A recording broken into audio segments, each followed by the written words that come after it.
नमस्ते और आपका फिर से स्वागत है। यदि आप यहाँ हैं, तो मैं चाहता हूँ कि आप जानें कि आप बिल्कुल सही जगह पर हैं। आप जहाँ भी हो, एक गर्म कंबल में लिपटे हुए, किसी शांत कमरे में लेटे हुए, या बस दिन भर की थकान को धीरे धीरे दूर जाने दे रहे हो, मुझे बहुत खुशी है कि आप यहाँ आए हैं। एक गहरी और धीमी सांस लें, फिर उसे बाहर छोड़ दें। आपको अभी कुछ भी करने की ज़रूरत नहीं है। आपको आज रात कुछ भी ठीक करने या समझने की ज़रूरत नहीं है। आपको बस सुनना है। मैं आपको एक कहानी सुनाऊंगा, एक सच्चे व्यक्ति की, मेरी अपनी। यह एक शांत कहानी है, एक शांत व्यक्ति की, उस तरह के व्यक्ति की जो चिल्लाता नहीं है या आपको असहज महसूस नहीं कराता। यह उस तरह की कहानी है जो धीरे धीरे आपकी आत्मा में उतर जाती है, जैसे शाम की आखिरी किरणें खेतों पर उतरती हैं, तारों के प्रकट होने से पहले। ये कहानी नवंबर के एक ठंडे मंगलवार के दिन की है, एक भोजनालय में, जहां मैं एक ऐसे आदमी से मिला जिसे मैं नहीं जानता था, और एक ऐसा क्षण जिसने मेरे भीतर कुछ छोटा लेकिन महत्वपूर्ण बदल दिया। यह वही है जिसे मैं अब तक अपने साथ लिए हुए हूं। तो बस आराम से बैठ जाएं। अपने शरीर को पूरी तरह उस जगह पर ढीला छोड़ दें जहां आप विश्राम कर रहे हैं। अपने जबड़े को ढीला छोड़ दें। अपने हाथों को नर्म होने दें। मैं बात करने का ध्यान रखूंगा, और आपको बस आराम करना है और सुनना है।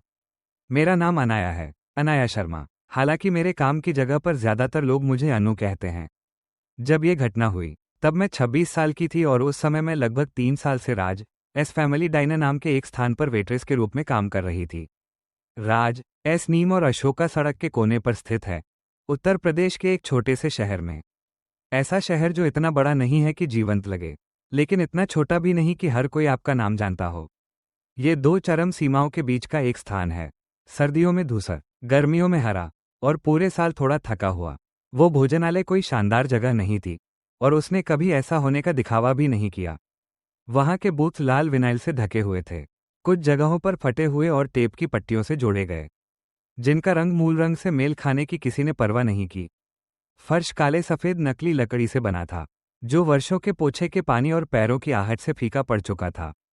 सामने की ओर की खिड़कियां काफी बड़ी थीं और ठंड के महीनों में आसानी से धुंधली हो जाती थीं, जिससे बाहर से केवल पीली धुंधली रोशनी और भीतर बैठे लोगों की अस्पष्ट आकृतियां ही दिखाई देती थीं। लेकिन राज एस में वो था जो कई अधिक शानदार जगहों में नहीं होता। उसमें गर्माहट थी, सच्ची गर्माहट, न कि बनावटी। यह उस तरह का स्थान था जहां एक ही रसोइया 15 सालों तक एक ही ग्राहकों के लिए एक ही जगह पर बैठकर अंडे बनाता रहा। यह उस तरह की जगह की खुशबू थी जहां लोग इतने लंबे समय तक रहे हों कि वे किसी को प्रभावित करने की कोशिश ही छोड़ चुके हों। वहां कॉफी और बेकन की चर्बी की गंध थी, और गुरुवार की सुबहों में, जब खुद राज दालचीनी और गर्म मक्खन के साथ बेकिंग करता था।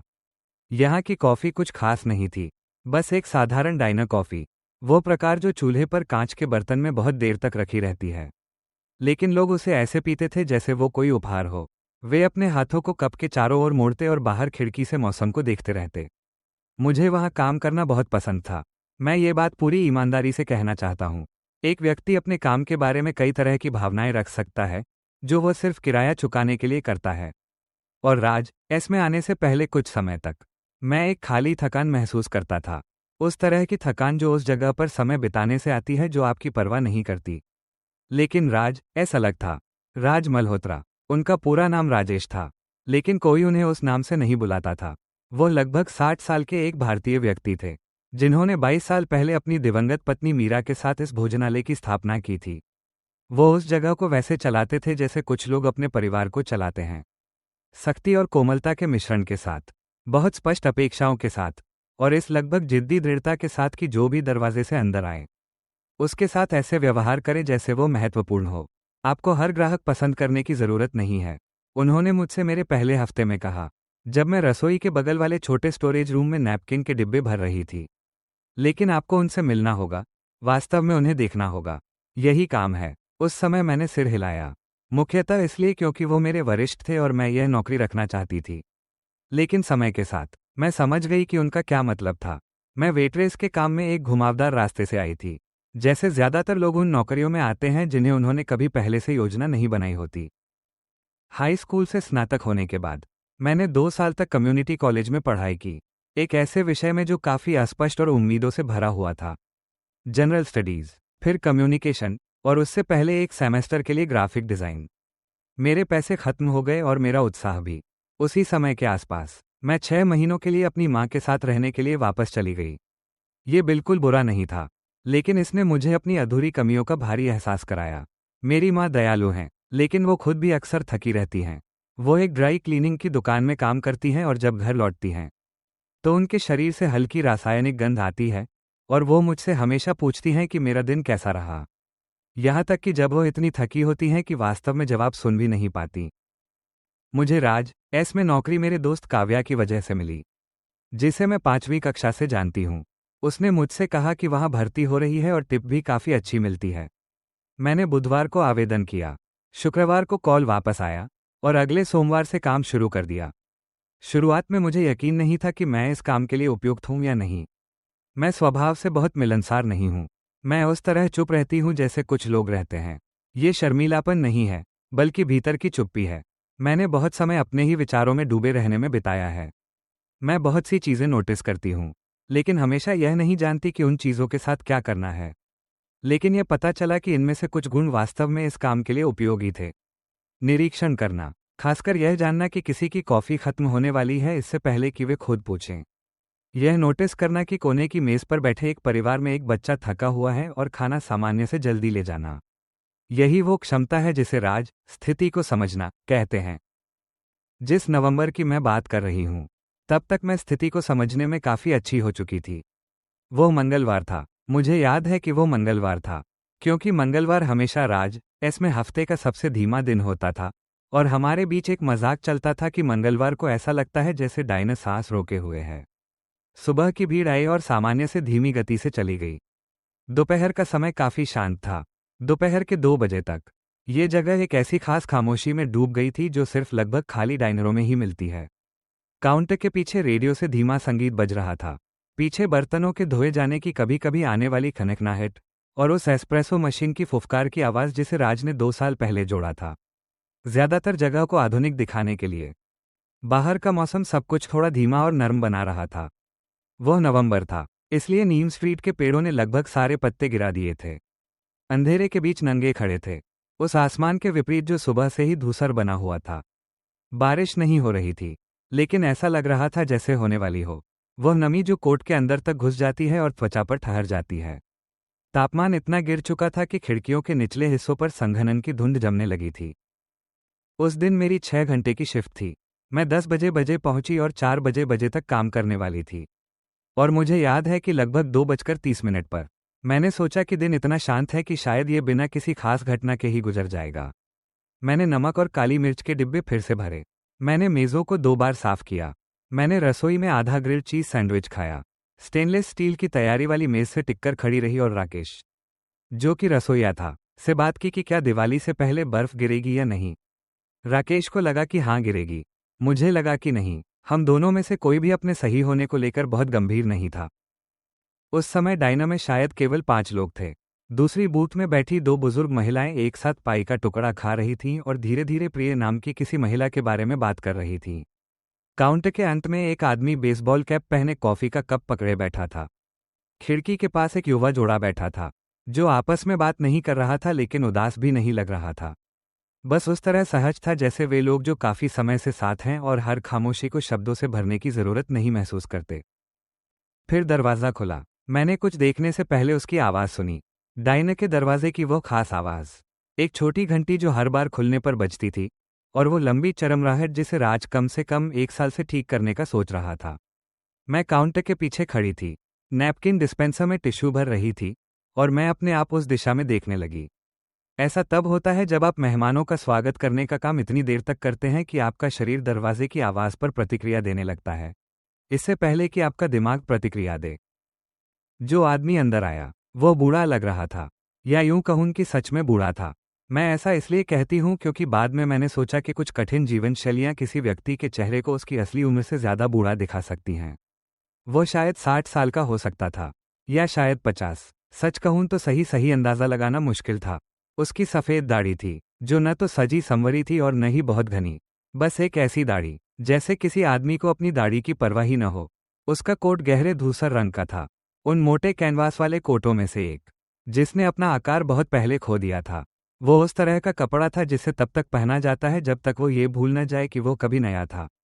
उसने उंगलियों के सिरे से कटे हुए दस्ताने पहने थे और जो हाथ बाहर दिखाई दे रहे थे वे ठंड से लाल और फटे हुए थे। वो धीरे धीरे अंदर आया, हिचकिचाते हुए नहीं, बल्कि सावधानी से, जैसे कोई व्यक्ति चलता है जब उसे पूरी तरह यकीन नहीं होता कि उसका स्वागत होगा या नहीं। वो दरवाजे के ठीक अंदर एक पल के लिए खड़ा रहा, अपनी आंखों को रोशनी के अनुकूल होने देता हुआ और कमरे की गर्माहट को अपने ऊपर उतरने देता हुआ। काउंटर के पीछे से भी मैं देख सकती थी कि उसके कंधे हल्के से ढीले पड़ गए जब गर्म हवा उस पर पड़ी। यह उस शरीर की खास तरह की ढील थी जो लंबे समय तक ठंड से जूझता रहा हो। उसने डायने के चारों ओर देखा और जब उसकी नज़र मुझ पर पड़ी तो मैंने उसे हमेशा की तरह सिर हिलाकर अभिवादन किया, एक छोटा सा स्वाभाविक इशारा जो ये बताता है कि मैं तुम्हें देख रही हूं। अंदर आओ, तुम्हारा यहां स्वागत है। वह पीछे की ओर एक मेज की तरफ गया, बिल्कुल आखिरी मेज नहीं, लेकिन इतनी दूर कि दूसरे ग्राहकों को असुविधा न हो। वो बैठ गया और उसने अपना चेहरा दीवार की ओर कर लिया, खिड़की की तरफ नहीं। यह मैंने नोटिस किया, लेकिन उस पर ज्यादा ध्यान नहीं दिया। कुछ लोग बाहर देखना पसंद नहीं करते। मैंने उसे थोड़ा समय दिया ताकि वो सहज हो सके। फिर मैंने मेन्यू और एक गिलास पानी लिया और उसके पास गई। नमस्ते, मैंने कहा, आज आप कैसे हैं? मैं हमेशा यह अपनी दिनचर्या के हिस्से के रूप में कहती हूँ, लेकिन जब मैंने उसे उस मेज पर देखा तो मैंने सच में पूछा और उसके जवाब का इंतजार किया, बजाय इसके कि सीधे स्पेशल्स पर चली जाऊं। उसने मेरी ओर देखा। उसकी आंखें गहरे भूरे रंग की थीं, ऐसी जो बहुत गहरी और बहुत शांत लगती हैं, ऐसी आंखें जो ज्यादा कुछ प्रकट नहीं करती। उसने कहा, मौसम थोड़ा गर्म हो रहा है। उसकी आवाज़ धीमी और थोड़ी भारी थी, जैसे ठंड ने उसे खुरदुरा बना दिया हो। अच्छा, मैंने कहा, यह अच्छी बात है। क्या मैं एक कप कॉफ़ी से शुरू कर सकता हूँ? वह मेन्यू की ओर देख रहे थे, फिर उन्होंने मेरी ओर दोबारा देखा और उनके चेहरे पर कुछ क्षण भर के लिए कुछ सा गुजरा। मैंने महसूस किया कि वो कुछ था, भले ही उस समय मैं उसका नाम नहीं रख पाई। वो उस तरह का भाव था जैसे कोई गणना कर रहा हो, लेकिन संख्याओं से नहीं, बल्कि संकोच से। बस थोड़ा पानी ही ठीक है, उन्होंने कहा। धन्यवाद। मैंने गिलास उनके सामने रख दिया। आराम से मेन्यू देखिए, मैंने कहा, आज कोई जल्दी नहीं है। मैं काउंटर के पीछे वापस चली गई और कोशिश की कि उन्हें न देखूं। मैं इसमें थोड़ी असफल रही, किसी असभ्य तरीके से नहीं, घूरने की तरह नहीं, बल्कि उस तरह से जिसमें आप किसी की मौजूदगी को महसूस करते हैं। आप किसी को देखते रहते हैं जब आपके भीतर कुछ चुपचाप उनके प्रति सतर्क हो जाता है। वो मेन्यू की ओर देख रहे थे, लेकिन उनकी आंखें उस तरह नहीं चल रही थी जैसे लोग पढ़ते समय चलाते हैं। वे लगभग स्थिर थीं, वो बस उस प्लास्टिक से ढकी हुई पन्ने को देख रहे थे, बिना वास्तव में उसके अंदर की चीज़ों को देखे, या शायद बहुत स्पष्ट रूप से देख रहे थे, हर चीज़ की कीमत को, और एक बार फिर से हिसाब लगा रहे थे। एक आदमी जो एक ठंडी, लगभग जमी हुई मंगलवार की दोपहर में गर्मी और एक गिलास पानी की तलाश में डायना में आया था। मुझे उनकी पूरी कहानी जानने की जरूरत नहीं थी, कुछ बातें समझने के लिए। मैं रसोई में गई, ऑर्डर स्टेशन के पास खड़ी हुई और राकेश को देखा, जो काउंटर से टिककर खड़ा था, ऑर्डर के बीच बीच में अपने फ़ोन को स्क्रॉल कर रहा था। सुनो, मैंने कहा, बूथ नंबर 7 पर एक मेहमान है। मैं उनके लिए ऑर्डर दूंगी और खुद भुगतान करूंगी। तुम बस सामान्य तरीके से बना देना, ठीक है? राकेश ने ऊपर देखा। वो एक बड़े कद के आदमी थे, चौड़े कंधे, और उनका चेहरा शायद ही कभी आश्चर्य दिखाता था। उन्होंने मुझे एक पल देखा, फिर डाइनिंग एरिया की ओर देखा, फिर वापस मेरी ओर। तुम्हारी मर्जी, अनु, उन्होंने कहा। और बस, बातचीत वहीं खत्म हो गई। राकेश ऐसे ही दयालु इंसान थे। मैं वापस बाहर आई और बूथ नंबर 7 की ओर गई। आदमी ने मेन्यू से नजर उठाई। क्या आपने कुछ तय किया? मैंने पूछा। उन्होंने मेन्यू को बहुत सावधानी से नीचे रखा, जैसे वो कोई ऐसी चीज हो जिसे संभाल कर रखना चाहिए। मुझे लगता है कि मैं सिर्फ पानी ही लूंगा, उन्होंने कहा। धन्यवाद। क्या मैं आपसे कुछ पूछ सकती हूँ? मैंने कहा। उन्होंने मेरी ओर देखा, चेहरे पर जरा भी थकान नहीं थी, बस एक शांत प्रतीक्षा। मेन्यू में कुछ ऐसा है जो आपको अच्छा लगा? वो एक पल के लिए स्थिर रहे, न रक्षात्मक, न शर्मिंदा, या शायद थोड़ा सा दोनों, लेकिन बहुत शांत। मीटबॉल्स, उन्होंने थोड़ी देर बाद कहा। मुझे हमेशा मीटबॉल्स पसंद रहे हैं। वह मैश्ड पोटैटो और सब्जियों के साथ आता है, मैंने कहा। आज ग्रीन बीन्स हैं। उन्होंने धीरे से सिर हिलाया। अच्छा लग रहा है। क्या मैं आपके लिए वो ऑर्डर कर दूं? फिर एक और विराम, इस बार थोड़ा लंबा। उन्होंने मेज की ओर देखा, फिर खिड़की की ओर, फिर मेरी ओर। मैडम, उन्होंने कहा, मैं आपकी सराहना करता हूं, लेकिन इस समय मैं इसका खर्च नहीं उठा सकता। आज मैं आपकी ओर से दे दूंगी, मैंने कहा। मैंने इसे उसी तरह कहा जैसे मैं किसी और साधारण बात को कहती हूँ। न बहुत सजावटी, न दया से भरा, बस सीधा और सादा। हम कभी कभी ऐसे करते थे, खासकर शांत दोपहरों में। यह एक झूठ था। तकनीकी रूप से हम ऐसा नहीं करते थे, लेकिन यह वो झूठ था जो उस क्षण सबसे सच्चा लगा। यह उस तरह का झूठ था जो किसी इंसान के भीतर की किसी नाजुक चीज की रक्षा करता है। उन्होंने मुझे काफी देर तक देखा। उनकी गहरी भूरी आंखें स्थिर और शांत थीं। फिर उन्होंने कहा, धन्यवाद, और उनकी आवाज पहले से थोड़ी ज्यादा भारी थी। फिर उन्होंने नीचे मेज की ओर देखा। मैं इसे तैयार करवाती हूँ, मैंने कहा, और मैं रसोई में लौट आई। मैंने ऑर्डर दे दिया, meatballs, mashed potato, green beans. Rakesh ने बिना कुछ कहे खाना तैयार किया, और मैं उसे एक असली प्लेट में लेकर आई, न कि टेकअवे बॉक्स में। साथ में एक साफ तह किया हुआ कपड़े का नैपकिन और एक छोटी कटोरी सॉस की, जिसे राकेश ने बिना कहे जोड़ दिया था। मैंने अपने आप ही उनका पानी भी फिर से भर दिया, बिना उनके कहे। उन्होंने बहुत धीरे धीरे खाना खाया। मैंने उस तरह ध्यान दिया जैसे कोई धीरे धीरे स्वाद लेता है। उन्होंने कांटे को उस तरह पकड़ा जैसे कोई इंसान पकड़ता है जिसने पहले कभी भरपेट खाना खाया हो। वो उस तरह की मेज थी जहां ये बात सच में मायने रखती है। यह मेरे भीतर कहीं बहुत छोटे, बहुत शांत हिस्से को छू गया, लेकिन एक कोमल, नर्म तरीके से। मैं अपना काम करती रही, खिड़की के पास बैठे जोड़े का ध्यान रखा, काउंटर पर बैठे आदमी की कॉफी भरती रही, उन दो बुजुर्ग महिलाओं की मेज साफ की जब वे चली गई, और उनके छोड़े हुए $4 के छुट्टे पैसे अपनी जेब में रखे। एक बार जब मैं उनकी मेज के पास से गुजरी, तो मैंने पूछा कि खाना कैसा है। उन्होंने ऊपर देखा और कहा, बहुत बढ़िया, सच में बहुत बढ़िया। और जिस तरह उन्होंने बहुत बढ़िया कहा, जैसे वो सच में उसे महसूस कर रहे हों, वो खाने से भी कहीं गहरे उतर गया। मैंने सिर हिलाया और कहा कि मुझे खुशी है, फिर आगे बढ़ गई। वो लगभग 45 मिनट तक वहीं रहे। जब प्लेट पूरी तरह साफ हो गई, एक भी सॉस की बूंद नहीं बची, तो वो कुछ देर और बैठे रहे, पानी का गिलास पकड़े, और खिड़की के बाहर उस धूसर दोपहर को देखते रहे। जिस तरह वो वहां बैठे थे, उसमें एक अजीब सी शांति थी, जैसे वो किसी चीज का इंतजार नहीं कर रहे थे, बस थोड़ी देर के लिए एक गर्म जगह में मौजूद रहने को ही पर्याप्त मान रहे हों। आखिरकार जब वो मेज से उठे, तो उन्होंने धीरे धीरे अपने आप को संभाला, जैसे शरीर में जमी हुई ठंड फिर से लौट रही हो जब उन्हें एहसास हुआ कि उन्हें फिर बाहर जाना होगा। उन्होंने अपना कोट पहना, बिना उंगलियों वाले दस्ताने लगाए, और एक पल के लिए वहीं खड़े रहे। उन्होंने चारों ओर देखा, जब तक कि उनकी नज़र मुझ पर नहीं ठहरी, और जब ठहरी, तो उन्होंने मुझे सिर हिलाकर अभिवादन किया। बस एक सिर हिलाना, लेकिन वो पूरा था, उस तरह का जिसमें सिर्फ इशारा नहीं, बल्कि कुछ और भी शामिल होता है। मैंने भी सिर हिलाकर जवाब दिया। वो दरवाजे की ओर चले। छोटी घंटी बजी जब उन्होंने दरवाज़ा खोला, और वो परिचित चरमराहट भी गूंजी, और फिर वो गायब हो गए, वापस उस धूसर हवा और ठंड में जो सब कुछ ढक लेती है। मैं काउंटर के पास कुछ देर खड़ी रही, बस दरवाजे को देखती हुई। फिर मैं रसोई में गई और राकेश से मीटबॉल्स का बिल बनाने को कहा, और मैंने उस दिन की अपनी पूरी कमाई से उसका भुगतान किया, $11.50। उसके अलावा मैंने राकेश को $2 टिप भी दी, क्योंकि खाना उसी ने बनाया था। राकेश ने पैसे ले लिए बिना कुछ कहे। फिर उसने पूछा, क्या तुम कॉफ़ी लोगी? मैंने अभी एक नया पॉट बनाया है। नमस्ते और वापस स्वागत है। अगर आप अभी यहाँ हैं, बैठते हुए, कंबल को थोड़ा और करीब खींचते हुए, दिन को धीरे धीरे अपने कंधों से ढीला होने देते हुए, मुझे खुशी है कि आप आए। मुझे खुशी है कि आपने इस शांत जगह तक अपना रास्ता ढूंढ लिया। आज जो भी हुआ, जो भी आप अपने साथ लाए, अब आप उसे नीचे रख सकते हैं। आज रात आपको उसकी ज़रूरत नहीं है। आज रात आपको बस सांस लेनी है और सुनना है, और शब्दों को आपको किसी नर्म जगह तक ले जाने देना है। आराम से बैठ जाइए। अपने शरीर को जहां भी आप आराम कर रहे हैं, उसमें धंसने दीजिए। अपनी बाहों का भार, अपने पैरों का भार, अपने सिर के पीछे का तकिए से लगना महसूस कीजिए। ध्यान दीजिए कि अभी कमरा कैसा महसूस हो रहा है। आपकी पलकों के पीछे का अंधेरा, वे आवाज़ें जो आपकी जागरूकता के किनारे पर हैं।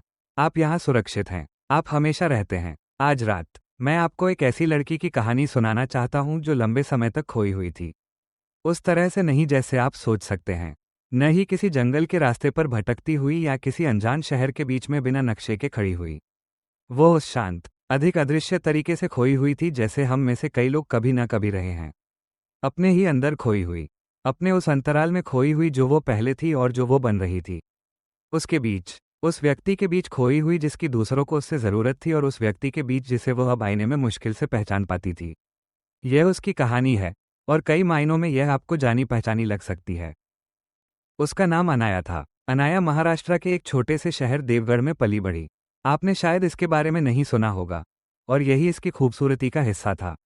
ऐसा शहर जहां बहुत कुछ नहीं होता था, जहां वही परिवार 3 और 4 पीढ़ियों से रहते आए थे, जहां मुख्य सड़क पर डायना में अभी भी वही प्लास्टिक लैमिनेट मेन्यू थे जो 1987 से इस्तेमाल हो रहे थे, जिनके किनारे दशकों के इस्तेमाल से नर्म और मुड़े हुए थे। ऐसा शहर जहां आप लगभग 15 मिनट में एक छोर से दूसरे छोर तक चल सकते थे और रास्ते में मिलने वाले हर कुत्ते का नाम जानते थे। अनाया को देवगढ़ तब बहुत पसंद था जब वो छोटी थी। उसे पसंद था कि कैसे गर्मियों के तूफान पूर्व की नीची पहाड़ियों के ऊपर से लुढ़कते हुए आते थे। आसमान उस गहरे हरे रंग में बदल जाता था जो बताता था कि बारिश आने वाली है।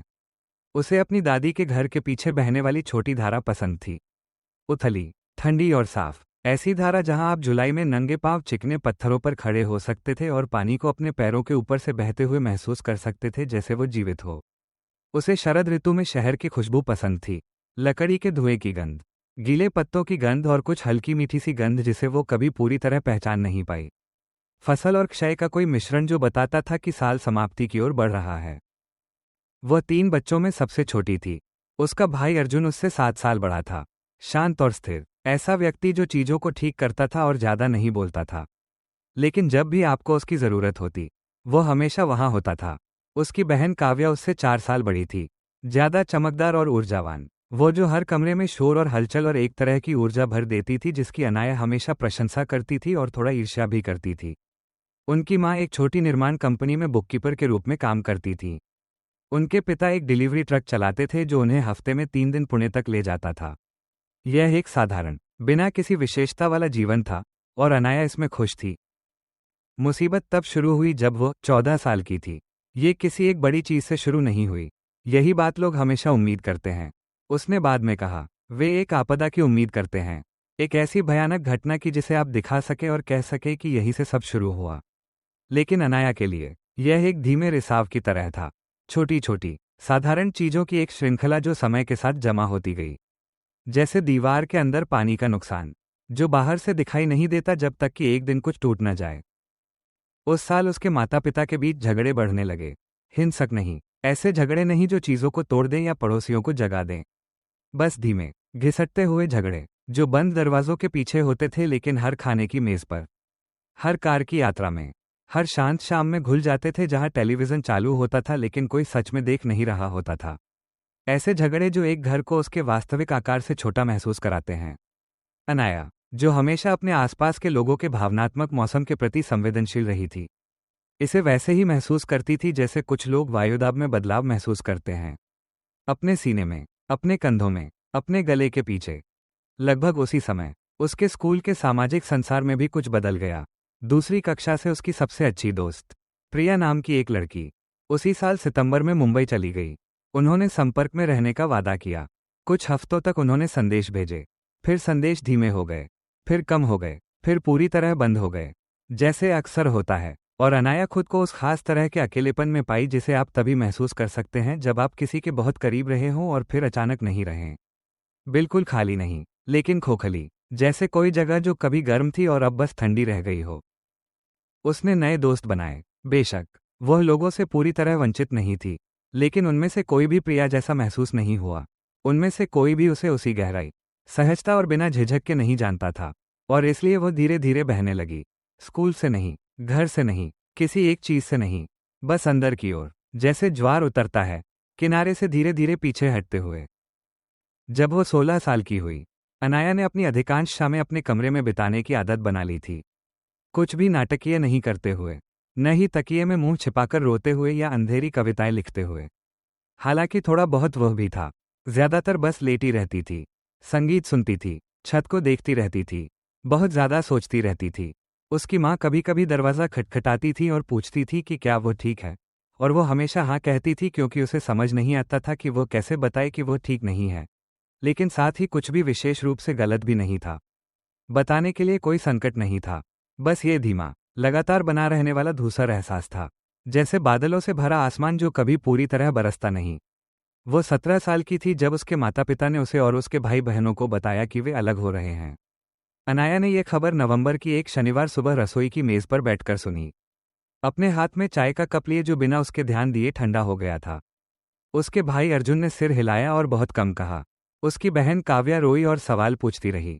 अनाया चुपचाप बैठी रही और उसने महसूस किया कि उसके अंदर कुछ बहुत स्थिर हो गया है, जैसे कोई जानवर खतरे को भांपकर स्थिर हो जाता है, घबराया हुआ नहीं, बस निश्चल, इंतजार करता हुआ। इसके बाद वो अपनी दादी के घर के पीछे बहने वाली धारा तक गाड़ी चलाकर गई। वो एक सपाट पत्थर पर बैठ गई, ठंड में अपना कोट कसकर लपेटे हुए, पानी को बहते हुए देखती रही। नवंबर में धारा का पानी कम था, बस एक पतली साफ धारा जो गहरे किनारों के बीच बह रही थी।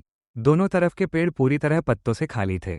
यह एक शांत धूसर दोपहर थी। आसमान पुराने बर्तन धोने के पानी के रंग जैसा था, और वो वहां लंबे समय तक बैठी रही बिना कुछ खास सोचे, बस ठंड को महसूस करते हुए और पानी की आवाज सुनते हुए। वो तब तक नहीं रोई जब तक वो घर नहीं लौट आए। उसके बाद चीजें उसी तरह आगे बढ़ी जैसे एक परिवार धीरे धीरे खुद को फिर से व्यवस्थित करता है। उसके पिता लगभग 20 मील दूर नासिक में एक अपार्टमेंट में चले गए। उसकी माँ और भी शांत, अधिक थकी हुई और अक्सर देर तक काम करने लगी। घर अलग महसूस होने लगा, बिल्कुल दुखी नहीं, बस बदला हुआ, जैसे फर्नीचर को इधर उधर किया गया हो और उसने कालीन पर अपने पुराने स्थान के हल्के निशान छोड़ दिए हों। अनाया ने अपने हाई स्कूल के अंतिम वर्ष को एक हल्की सी धुंध में पूरा किया। उसने ठीक ठाक अंक प्राप्त किए। उसने कोई परेशानी नहीं खड़ी की। वो लड़कियों के एक समूह के साथ दोपहर का भोजन करती थी जिन्हें वो काफ़ी पसंद करती थी लेकिन जिनसे वो विशेष रूप से करीब महसूस नहीं करती थी। वो रोहन नाम के एक लड़के के साथ प्रॉम में गई, जो दयालु और मज़ेदार था और उसके लिए कोई विशेष महत्व नहीं रखता था। वो जून की एक गर्म शाम को स्नातक हुई और तस्वीरों में मुस्कुराई और पूरे समारोह के नीचे कहीं लगभग कुछ भी महसूस नहीं किया। उसने उसी पतझड़ में मुंबई विश्वविद्यालय में दाखिला लिया, आंशिक रूप से क्योंकि यह पास था, आंशिक रूप से क्योंकि यह किफ़ायती था, और आंशिक रूप से क्योंकि उसे नहीं पता था कि और क्या करना है। उसके पास कोई स्पष्ट महत्वाकांक्षा नहीं थी, कोई प्रबल दिशा नहीं थी, बस एक धुंधला सा एहसास था कि अगला अध्याय यहीं से शुरू होना चाहिए, और इसलिए वो यहीं जाएगी। अनाया के लिए कॉलेज उसकी अपेक्षा से अधिक अकेला था। यह उन लोगों को अजीब लग सकता है जो कॉलेज को विस्तार के समय के रूप में याद करते हैं। नए दोस्त, देर रातें और अपने गृहनगर के विशेष आकर्षण से मुक्त होने की रोमांचक भावना। और यह कुछ हद तक वैसा था भी। कभी कभी ऐसी रातें होती थी जब वो सुबह 2 बजे तक अपनी रूममेट के साथ जीवन, प्रेम और इन सब का क्या अर्थ है, इस बारे में बात करती रहती थी। कुछ सप्ताहांत वास्तव में मज़ेदार, वास्तव में गर्म और सच में हंसी से भरे होते थे, लेकिन इसके नीचे हमेशा एक लगातार बना रहने वाला एहसास था कि वो हर चीज़ से थोड़ा सा अलग है, जैसे वो अपने ही जीवन को थोड़ी दूरी से देख रही हो। उसकी पहले वर्ष की रूममेट पुणे की मीरा नाम की एक लड़की थी। जोरदार, आत्मविश्वासी और उस सहज तरीके से उदार जो उन लोगों में होता है जिन्हें पसंद किए जाने के लिए कभी ज़्यादा प्रयास नहीं करना पड़ा। मीरा अनाया के प्रति गर्मजोशी से पेश आती थी, लेकिन साथ ही आत्मनिर्भर भी थी। पहले से ही हाई स्कूल के दोस्तों के एक समूह से जुड़ी हुई थी जो सप्ताहांत पर मिलने आते थे। और अनाया, जो असामाजिक नहीं थी लेकिन जल्दी घुलने मिलने वाली भी नहीं थी, खुद को इस पहले से बने सामाजिक ढांचे के चारों ओर घूमते हुए पाती थी, बिना वास्तव में उसका हिस्सा बने। उसने अंग्रेजी साहित्य का अध्ययन किया क्योंकि शब्द हमेशा उसके सबसे करीबी साथी रहे थे। वह इसमें अच्छी थी। उसके लेख विचारशील, सावधानीपूर्वक और एक शांत बुद्धिमत्ता से भरे होते थे जिन्हें उसके प्रोफेसरों ने नोटिस किया और सराहा। लेकिन वो उसी सहजता को कक्षा के बाहर अपनी बातचीत में बदलने में संघर्ष करती थी। वो उन लोगों में से थी जो कागज पर स्पष्ट होती हैं और आमने सामने थोड़ी उलझी हुई, जो किसी उपन्यास की भावनात्मक गहराई का गहन विश्लेषण लिख सकती थी लेकिन किसी पार्टी में किसी अजनबी के पास जाकर अपना परिचय देने का तरीका नहीं समझ पाती थी। अपने दूसरे वर्ष तक उसने थोड़ी स्थिरता पाली थी। उसके पास दोस्तों का एक छोटा, स्थिर समूह था। उसकी अंग्रेजी कक्षा की 2 लड़कियां आयशा और नैना, और कबीर नाम का एक लड़का जो उसे लगभग किसी भी व्यक्ति से ज़्यादा हंसाता था जिसे उसने कभी जाना था। यह कोई बड़ा जीवन नहीं था, लेकिन यह एक सच्चा जीवन था, और कुछ समय के लिए वो लगभग संतुष्ट थी। फिर अपने दूसरे वर्ष के वसंत में कुछ ऐसा हुआ जिसने उसे उस तरह से झकझोर दिया जिसकी उसने कल्पना नहीं की थी। वह प्रेम में पड़ गई। उसका नाम आरव था, और वह राजनीतिक विज्ञान का एक जूनियर छात्र था, काले बालों वाला और एक शांत गहराई लिए हुए जो उसे बेहद आकर्षक लगती थी। वे पुस्तकालय में मिले। कोई रोमांटिक मुलाकात नहीं, न ही किसी फिल्म जैसा दृश्य, बस एक सहयोग, एक बातचीत जो एक साझा प्लग पॉइंट से शुरू हुई और 2 घंटे तक खींच गई और उसे अंधेरे में घर लौटते हुए ऐसा महसूस हुआ जैसे हवा की गुणवत्ता ही किसी तरह बदल गई हो। वे लगभग 1 साल तक साथ रहे। उस साल का अधिकांश समय बहुत अच्छा था। आरव बुद्धिमान, ध्यान देने वाला और सच में उसमें रुचि लेने वाला था। एक ऐसे तरीके से जो उसके लिए बिल्कुल नया था। वो क्या सोचती है, क्या पढ़ती है, दुनिया के बारे में क्या नोटिस करती है, इन सब में रुचि रखता था। वो सवाल पूछता था और सच में जवाब सुनता था। वो हफ्तों बाद भी उसकी कही हुई बातों को याद रखता था और उन्हें इस तरह से दोबारा सामने लाता था कि उसे महसूस होता था कि उसे देखा जा रहा है। और अनाया के लिए, जिसने इतने साल खुद को थोड़ा अदृश्य महसूस किया था, इस तरह देखा जाना एक नशे जैसा था। लेकिन कुछ मुश्किलें भी थीं, जिन्हें उसने ज्यादातर अपने तक ही रखा, ज्यादातर अपने मन में ही सुलझा लिया, क्योंकि वो उन्हें बहुत गहराई से परखना नहीं चाहती थी। आरव कुछ ऐसे तरीकों से अस्थिर था जिन्हें शब्दों में बयां करना मुश्किल था। वो कभी बहुत करीब होता और कभी दूर, एक हफ्ते गर्मजोशी से भरा और अगले हफ्ते ठंडा, कभी पूरी तरह मौजूद और ध्यान देने वाला और फिर किसी तरह से गायब। शारीरिक रूप से नहीं, बल्कि भीतर के किसी ऐसे तरीके से जिसे वो छू नहीं पाती थी या समझा नहीं पाती थी। वो जानबूझकर ऐसा नहीं करता था, उसे इस पर विश्वास था, लेकिन उसने अपने दिनों को उसकी मनःस्थिति के अनुसार ढालना शुरू कर दिया। उसके स्नेह के तापमान को वैसे ही महसूस करना जैसे वो कभी अपने माता पिता के घर के माहौल को महसूस करती थी, और उसे पूरी तरह एहसास भी नहीं हुआ कि यह कितना परिचित लग रहा था या इसका क्या मतलब था। जब ये खत्म हुआ, चुपचाप, बिना किसी नाटक के, फरवरी में एक पार्किंग लॉट में, वो कह रहा था कि उसे कुछ दूरी चाहिए, और वो ठंड में खड़ी यह कह रही थी कि वो समझती है। तब वो गाड़ी चलाकर घर आई और छात्र पार्किंग में अपनी कार में 40 मिनट तक बैठी रही, इससे पहले कि वो खुद को अंदर जाने के लिए मजबूर कर पाती। वो 20 साल की थी, और उस रात उसे एहसास हुआ कि वो सच में थक चुकी है, खास तौर पर आरव से नहीं, न ही रिश्ते के खत्म होने से, बल्कि किसी बड़ी और पुरानी चीज से जिसका वो अभी नाम नहीं दे पा रही थी। लोगों के करीब आने की कोशिश, अपनेपन की तलाश, खुद को दुनिया के सामने समझाने की लगातार कोशिश से, और बार बार ऐसा महसूस करने से कि वो इसमें थोड़ा असफल हो रही है, जैसे कोई ऐसी बुनियादी बात हो जिसे दुनिया के बाकी लोग जन्म से समझते हों और वो किसी तरह उसे समझने से चूक गई हो। उसने उस वसंत में अपने ज्यादातर सामाजिक कार्यक्रमों में जाना बंद कर दिया। उसने जल्दी जवाब देना बंद कर दिया, योजनाएं बनाना बंद कर दिया, और अपने अपार्टमेंट में अकेले अधिक से अधिक समय बिताने लगी। वो कैंपस के पास एक छोटे स्टूडियो में रहने लगी थी, आंशिक रूप से शांति के लिए, जिसे अब वो ऐसे तरीकों से इस्तेमाल कर रही थी जिनकी उसने कल्पना नहीं की थी। वह साधारण, अन्य तरीके से खाना खाती थी। वो बहुत ज्यादा सोती थी और फिर पर्याप्त नहीं सोती थी। वो उपन्यास पढ़ती थी और पात्रों के माध्यम से उन भावनाओं को महसूस करती थी जिन्हें वो अपने लिए ठीक से महसूस नहीं कर पाती थी। वह काम चलाने लायक थी। वो कक्षा में जाती थी, अपने असाइनमेंट जमा करती थी। आसपास के लोगों को वो ठीक ही लगती थी। वह ठीक नहीं थी। अपने दूसरे वर्ष के बाद की गर्मियों में अनाया देवगढ़ घर लौटी। उसकी माँ अभी भी उसी घर में रहती थी जहां अनाया पली बढ़ी थी। वही पीले रंग का लकड़ी का घर, सामने की पगडंडी के किनारे वही बगीचा जिसे उसकी माँ एक दृढ़ आशा के साथ सहेज कर रखती थी। दूसरी मंजिल की ओर जाने वाली सीढ़ियों का वही तीसरा कदम जो चरमराता था। अनाया को ये घर हमेशा अपनी परिचितता में सुकून देता था, लेकिन उस गर्मी में उसे इसकी सीमितता भारी लगने लगी, जिस तरह यह उसके पुराने जीवन के आकार को बहुत सटीकता से थामे हुए था। उसने मुख्य सड़क पर स्थित डाइना सीता एस किचन में वेटरेस की नौकरी कर ली, जो उसके जन्म से पहले से वहां था और जिसे सीता नाम की एक महिला चलाती थी, जो 71 साल की थी और उनमें 30 साल कम उम्र वाले व्यक्ति जैसी ऊर्जा थी। अनाया ने कॉलेज से पहले वाली गर्मियों में भी वहां काम किया था, और सीता ने उसे एक संक्षिप्त, सटीक गर्मजोशी के साथ वापस स्वागत किया जो उनके स्वभाव के बिल्कुल अनुरूप था। डाइना सुबह 6 बजे से लेकर दोपहर लगभग 2 बजे तक व्यस्त रहता था और उसके बाद बहुत शांत हो जाता था। अनाया सुबह की शिफ्ट में काम करती थी, जिसका मतलब था 5 बजे उठना, सुबह की हल्की धुंधली रोशनी में 3 ब्लॉक चलकर डाइना तक पहुंचना, जब शहर पूरी तरह जागा नहीं होता था, और 5 या 6 घंटे एक स्थिर, सुखद लय में बिताना। कॉफी, अंडे, रिफिल, बिल, वही दर्जन भर मेजों का परिचित चक्र। वह इसमें अच्छी थी। उसे इसकी शारीरिक सरलता पसंद थी, जिस तरह यह उसके शरीर और हाथों को व्यस्त रखता था और उसके दिमाग को कुछ सरल करने के लिए देता था। दोपहर में वह ज्यादातर पढ़ती थी। वो अपनी किताब लेकर अपनी दादी के घर के पीछे बहने वाली धारा के पास जाती थी। उसकी दादी पिछली सर्दियों में गुजर चुकी थी, और घर अब खाली खड़ा था जबकि परिवार ये तय कर रहा था कि उसके साथ क्या करना है, और वो उसी सपाट पत्थर पर बैठती थी जहां वो हमेशा बैठती आई थी और पढ़ती थी और पानी को देखती थी और ज्यादा सोचने से बचने की कोशिश करती थी। इन्हीं दोपहरों में से एक में उसकी एक ऐसी बातचीत हुई जिसके बारे में वो वर्षों बाद भी एक खास शांति के साथ सोचती थी। वो पढ़ रही थी या पढ़ने की कोशिश कर रही थी।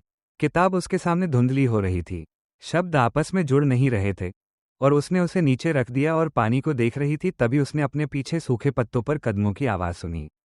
उसने मुड़कर देखा तो उसे शहर का एक बुजुर्ग व्यक्ति दिखाई दिया जिसे वो पहचानती थी।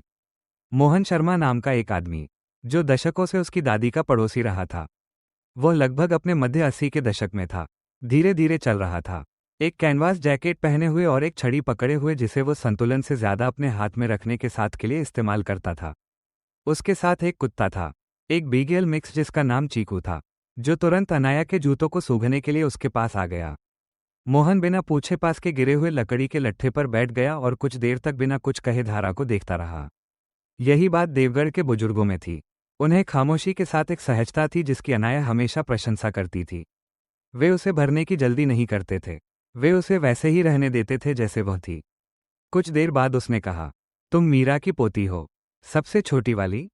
जी सर, उसने कहा। अनाया। उसने सिर हिलाया, जैसे वो कुछ ऐसा पुष्टि कर रहा हो जो वो पहले से जानता था। तुम्हें चीजें कैसी लग रही हैं? और वह ठीक कहना चाहती थी, जैसे वो हमेशा ठीक कहती थी, क्योंकि यही वो समझौता था जो आप दुनिया के साथ बनाए रखते हैं।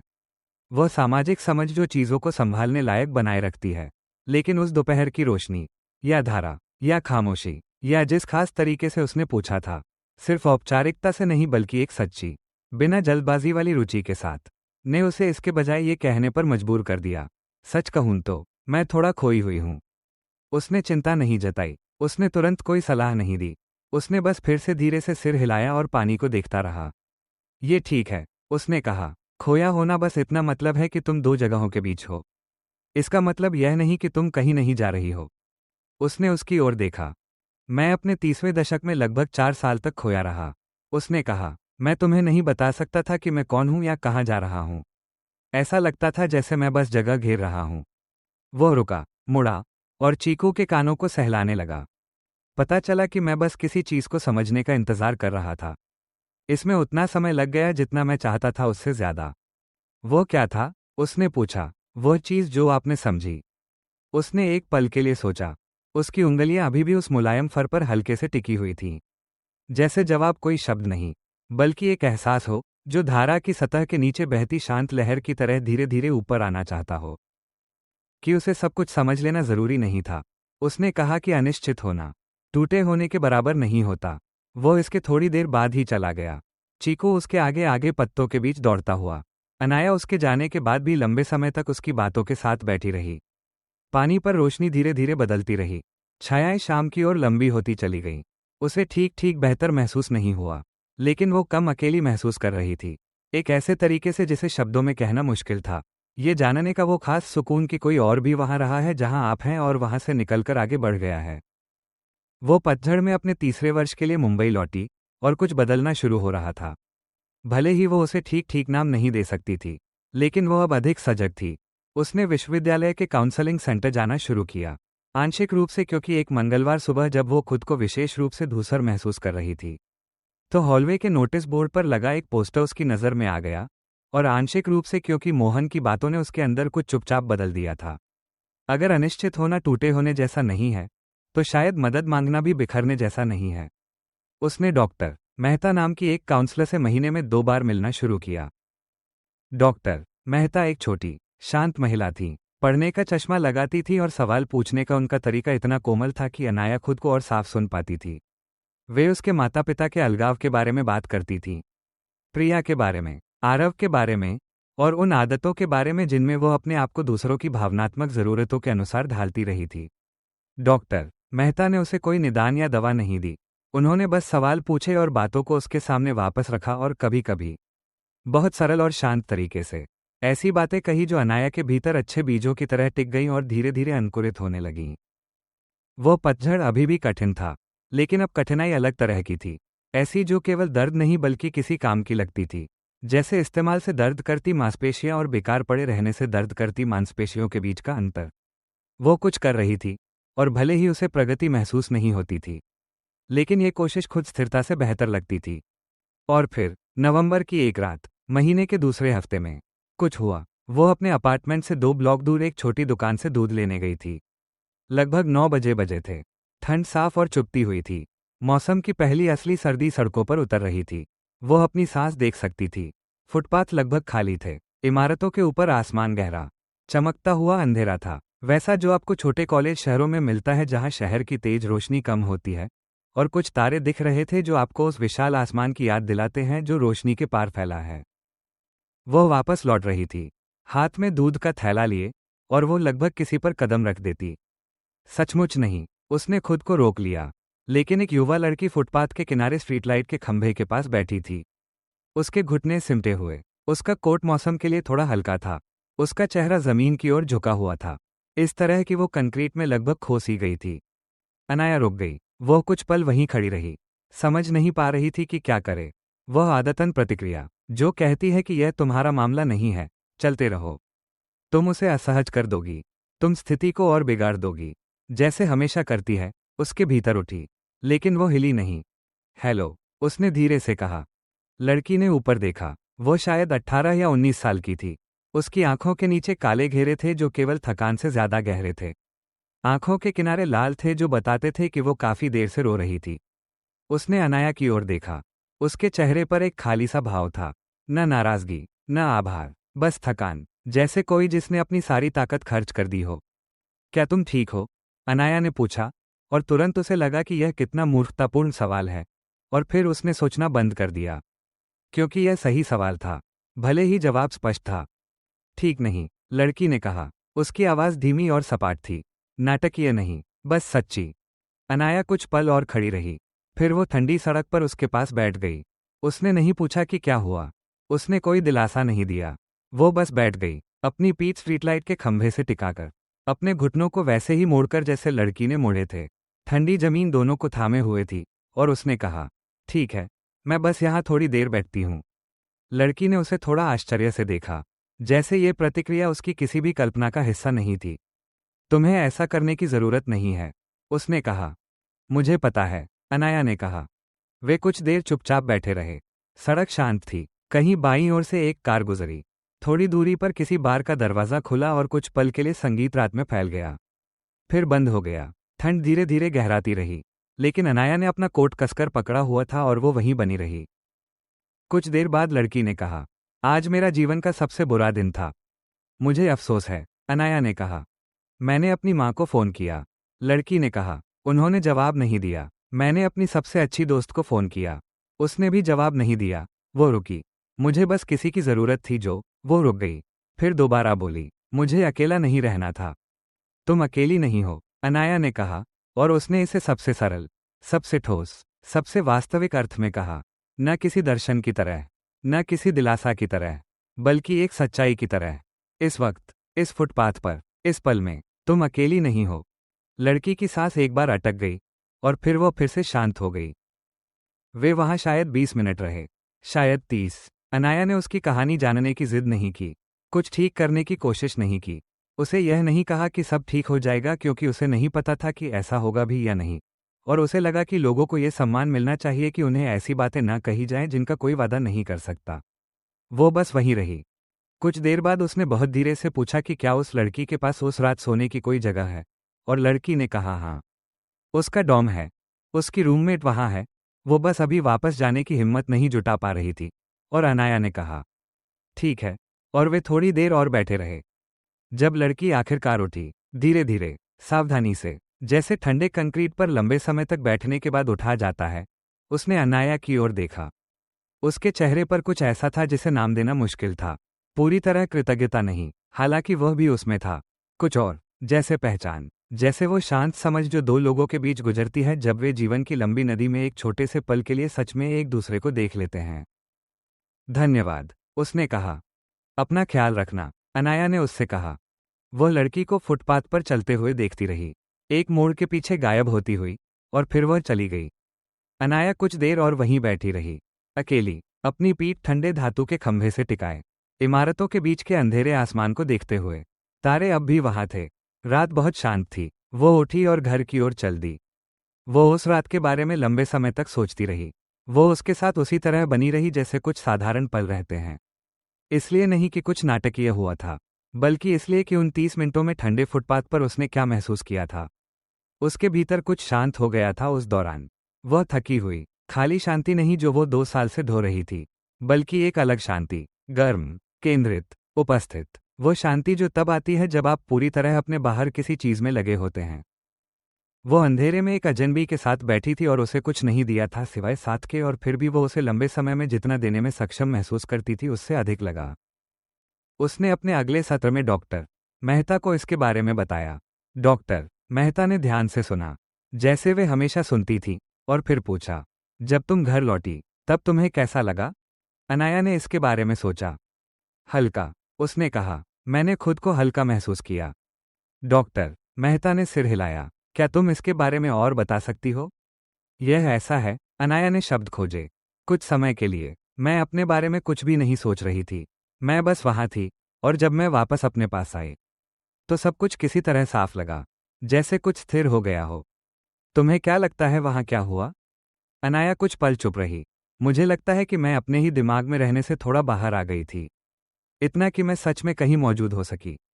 डॉक्टर मेहता ने उसे एक छोटी, सच्ची मुस्कान के साथ देखा। तुमने इसे बहुत अच्छी तरह कहा। यह एक छोटी सी बात थी, इससे सब कुछ ठीक नहीं हुआ। ये किसी फिल्म के बदलाव वाले दृश्य जैसा मोड़ नहीं था। इसके बाद अचानक आत्मविश्वास या स्पष्टता का उछाल नहीं आया, न ही उसके जीवन में कोई नाटकीय बदलाव हुआ।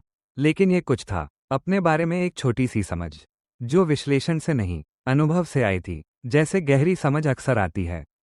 उसके बाद उसने अलग तरह से ध्यान देना शुरू किया। उसने अपने आसपास के लोगों को अधिक सचेत रूप से देखना शुरू किया।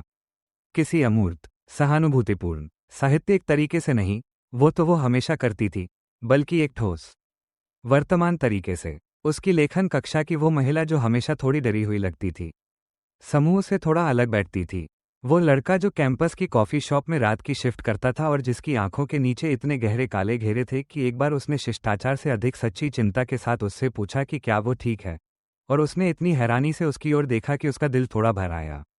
उसके अपार्टमेंट की वो लड़की जो कभी कभी रात के अजीब घंटों में गलियारे में खड़ी रहती थी, कहीं जाती नहीं, बस खड़ी रहती थी, और जिसे अनाया अब यूं ही गुजरने के बजाय शुभ संध्या कहने लगी थी, और कुछ हफ्तों बाद वह भी उसे शुभ संध्या कहने लगी।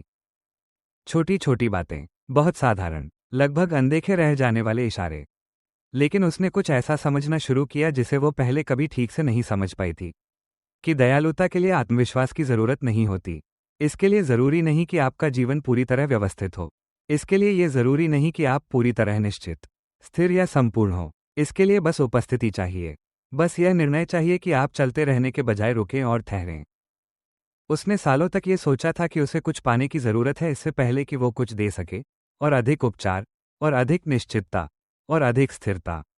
उसने खुद को एक ऐसी व्यक्ति के रूप में देखा था जिसमें कमी है, जो खाली चल रही है, जिसे भरने की जरूरत है ताकि वो किसी को कुछ दे सके। लेकिन अब वो धीरे धीरे, छोटे छोटे अनुभवों के जरिए ये समझ रही थी कि यह उल्टा काम करता है, कि देना, छोटा, उपस्थित, बिना जल्दबाजी वाला देना, खुद एक तरह से भरना होता है। उसने अपना तीसरा वर्ष पूरा किया, और उसके बाद की गर्मी पिछली गर्मी से अलग थी। वह देवगढ़ वापस गई, फिर से सीता एस किचन में काम किया, अपने पुराने कमरे में सोई, धारा तक गई, लेकिन उन हफ्तों में उसके चलने का तरीका बदल चुका था। अधिक उपस्थित, कम बिखरी हुई, अपने शरीर में अधिक, अपनी चिंताओं की लगातार चलती आवाज में कम।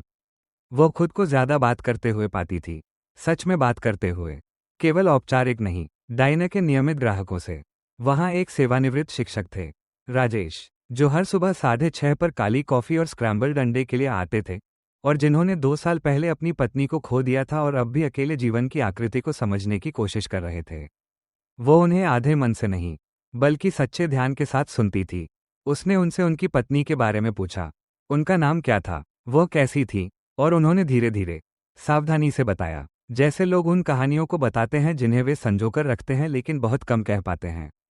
और वो सुनती रही और उनकी कॉफी भरती रही। और अगली सुबह वो वापस आए, और उसे लगा, शायद वे थोड़ा कम बोझिल दिख रहे थे। वो मोहन शर्मा से स्वतंत्रता दिवस की परेड में मिली। उन्होंने उसे पहचान लिया, स्वाभाविक रूप से। उन्होंने पूछा कि क्या वो अब भी खोई हुई है। अब पहले से कम, उसने ईमानदारी से कहा। उन्होंने सिर हिलाया, संतुष्ट, जैसे ये जवाब किसी ऐसी बात की पुष्टि कर रहा हो जिसका उन्हें पहले से अंदाजा था। अच्छा, उन्होंने कहा, खुद को ढूंढना आमतौर पर उतना ही समय लेता है जितना आप नहीं चाहते। मुंबई विश्वविद्यालय के अपने अंतिम वर्ष में अनाया ने कैंपस के एक मानसिक स्वास्थ्य सहायक संगठन में स्वयंसेवक के रूप में आवेदन किया। वह चुनी गई। उसने कुछ हफ्तों के दौरान प्रशिक्षण लिया, ये सीखते हुए कि अच्छे से कैसे सुना जाए, कैसे उपस्थित रहा जाए, कैसे ठीक करने या सलाह देने की इच्छा को रोका जाए, कैसे किसी की कठिनाई के साथ बैठा जाए बिना उसे जल्दी उससे बाहर निकालने की कोशिश किए।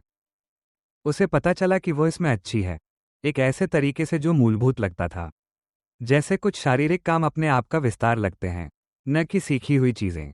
यह उसे थकाता नहीं था जैसा उसने सोचा था।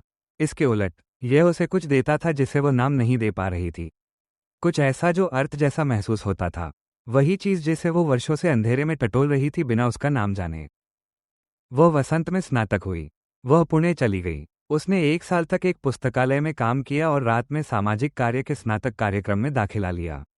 और 2 साल बाद वो शहर के पूर्वी हिस्से के एक सामुदायिक केंद्र में काउंसलर के रूप में काम कर रही थी, एक छोटे से कमरे में जिसमें एक खिड़की थी जो पार्किंग लॉट की ओर खुलती थी।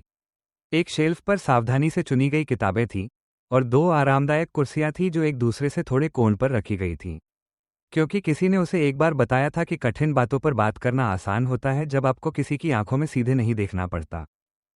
वह, अगर आप उससे पूछते, तो कहती कि वो अब भी चीज़ों को समझने की प्रक्रिया में है। वो खुद से पूरी तरह मुक्त नहीं हुई थी। उसके पास अब भी ऐसे दिन आते थे जब वो पुराना धूसरपन लौट आता था, ऐसे दिन जब वो फिर से उस खाली शांति की ओर खिंचाव महसूस करती थी जिसे उसने अपने शुरुआती 20वें वर्षों में जाना था। उसने उन दिनों के साथ एक व्यावहारिक दयालुता से पेश आना सीख लिया था, जैसे आप किसी ऐसे दोस्त के साथ पेश आते हैं जो थका हुआ आपके दरवाजे पर आ खड़ा हो, उसे कुछ गर्म पीने को देते हुए, बैठने के लिए एक आरामदायक जगह देते हुए, और इस जिद के बिना कि वो कुछ और हो जो वो उस समय है। वो कभी कभी उस लड़की के बारे में सोचती थी जो फुटपाथ पर मिली थी। वो उसका नाम कभी नहीं जान पाई। उसे नहीं पता था कि उसका सबसे बुरा दिन क्या था। उसे ये भी नहीं पता था कि आगे क्या हुआ, वो ठीक है या नहीं, या उसका जीवन किस दिशा में गया। वो अनाया की यादों में सिर्फ उन काले घेरे वाली आंखों और उस आवाज के रूप में मौजूद थी जिसने कहा था, ठीक नहीं। और वो छोटा, ठंडा, शांत समय जो उन्होंने नवंबर की एक रात फुटपाथ पर साथ बिताया था, और वो हल्कापन जो अनाया ने घर लौटते समय अपने भीतर महसूस किया था। वो मोहन शर्मा के बारे में भी सोचती थी। पिछली सर्दियों में उनका निधन हो गया था, शांति से, अपने घर पर, वैसे ही जैसे देवगढ़ में लोग विदा लेते हैं, बिना किसी शोर शराबे के, अपने परिचित संसार के बीच। वो उनके अंतिम संस्कार में गई थी। उसने सोचा था कि उनके परिवार को उस दोपहर की कहानी बताएं, उस धारा के पास की बात, वो वाक्य जो उन्होंने कहा था कि खोया होना सिर्फ 2 जगहों के बीच होना है, लेकिन अंत में उसने उसे अपने पास ही रखा, अपने करीब। जैसे कुछ बातें आप इसलिए संभाल कर रखते हैं क्योंकि वे खास तौर पर आपको दी गई होती हैं और आपके जीवन की अनोखी आकृति का हिस्सा बन जाती हैं। वो कभी कभी अपने उस रूप के बारे में सोचती थी जो 17 साल की उम्र में नवंबर की ठंडी दोपहर में उस सपाट पत्थर पर बैठी थी, ठंडी हो चुकी चाय को पकड़े, पानी को देखते हुए। वह लड़की कितनी दूर लगती थी, और फिर भी कितनी पास, कितनी जीवित, मौजूद, उस संरचना में कहीं बसी हुई जिससे अनाया बनी थी। जैसे हमारे सारे पुराने रूप हमारे भीतर मौजूद रहते हैं, परतों में, स्थायी, चुपचाप, हर उस कदम को आकार देते हुए जो हम उनसे दूर बढ़ाते हैं। वह खोई हुई लड़की, वो कभी कभी उसे इसी तरह सोचती थी, दया के साथ नहीं, इतनी सरल भावना के साथ नहीं, बल्कि एक कोमल पहचान के साथ, जैसे आप किसी ऐसे व्यक्ति को पहचानते हैं जिसे आप लंबे समय से जानते हैं, कोई जो अंधेरे में अपनी पूरी कोशिश कर रहा था, जो कुछ उसके पास था उसके साथ, इससे पहले कि वो समझ पाती कि दयालुता ऐसी चीज नहीं है जिसे आपको कमाना पड़े या जिसके लायक होना पड़े या जिसे पाने के लिए आपको पूरी तरह संपूर्ण होना पड़े। इससे पहले कि वो समझ पाती कि यह कुछ ऐसा भी है जिसे आप हमेशा दे सकते हैं। शायद यही वो आपको बताना चाहेगी, अगर वो इसे शब्द दे पाती। यह नहीं कि सब कुछ ठीक हो जाता है, क्योंकि वो आपसे ऐसा वादा नहीं करेगी, और वो आपका बहुत सम्मान करती है कि वह ऐसी बात कहे जिसे वो निश्चित रूप से नहीं जानती। ये भी नहीं कि कठिन चीजें कठिन रहना बंद कर देती हैं, क्योंकि वे नहीं रुकती, पूरी तरह नहीं, हम में से ज्यादातर के लिए। लेकिन ये कि खोया होना, वो एहसास कि आप नहीं जानते आप कौन हैं या कहाँ के हैं या किस दिशा में बढ़ना चाहिए, ये स्थायी नहीं है। यह कोई अंतिम फैसला नहीं है, यह एक अवस्था है, अस्थायी, सहने योग्य, कभी कभी अजीब तरह से जरूरी अवस्था, जैसे सर्दी का मौसम, जैसे रात का वो हिस्सा जब अंधेरा सबसे गहरा होता है, जैसे नवंबर की वह धारा, कम पानी वाली, ठंडी और साफ, अपने खाली किनारों के बीच चुपचाप बहती हुई, वसंत का इंतजार करती हुई। और कभी कभी अंधेरे में कोई आपके पास आकर बैठ जाता है, या आप किसी और के पास बैठ जाते हैं, और कुछ देर के लिए आप बस दो लोग होते हैं, एक दूसरे के साथ मौजूद। और ठंड अब भी ठंड ही रहती है, और सड़क वही सड़क रहती है, और कुछ भी ठीक नहीं हुआ होता, कुछ भी हल नहीं हुआ होता, और फिर भी किसी तरह वो पर्याप्त होता है, वह पर्याप्त से भी अधिक होता है। आप जहां भी हैं इस समय, मुझे उम्मीद है कि आप उसे महसूस कर पा रहे हैं। वह शांत सा पर्याप्त होना, जो आपसे कुछ नहीं मांगता, जो यह नहीं चाहता कि आप सब कुछ समझ चुके हो, जो यह नहीं चाहता कि आप कहीं और हो सिवाय यहीं के। कहानी को बैठने दीजिए, शब्दों को धीरे धीरे ढीला होने दीजिए, बहने दीजिए। आपको इनमें से कुछ भी पकड़े रखने की जरूरत नहीं है। अनाया ठीक है। फुटपाथ पर मिली लड़की उस रात अपने घर पहुंच गई। मोहन शर्मा अब शांति में है। देवगढ़ की धारा अब भी बह रही है, धीरे, ठंडी और साफ, अंधेरे में चिकने पत्थरों के ऊपर से। और आप यहाँ हैं, अपने गर्म कमरे में, अपने आरामदायक बिस्तर में, इस सुरक्षित, शांत अंधेरे में। अपने शरीर को भारी होने दीजिए, अपने विचारों को धीमा होने दीजिए, एक दूसरे से अलग होते हुए, जैसे बादल आसमान में बिखरते और हल्के होते जाते हैं। आज रात कुछ करने की जरूरत नहीं है, कहीं जाने की जरूरत नहीं है, आपको किसी और होने की जरूरत नहीं है सिवाय उस व्यक्ति के जो आप पहले से हैं। यहीं आराम करते हुए, यहीं सांस लेते हुए, इस मुलायम, परिचित अंधेरे में थामे हुए। दुनिया स्थिर है, रात लंबी और कोमल है। अब उसे आपको अपने साथ बहा ले जाने दीजिए, उसे आपको धीरे धीरे नींद की गहराइयों में उतारने दीजिए।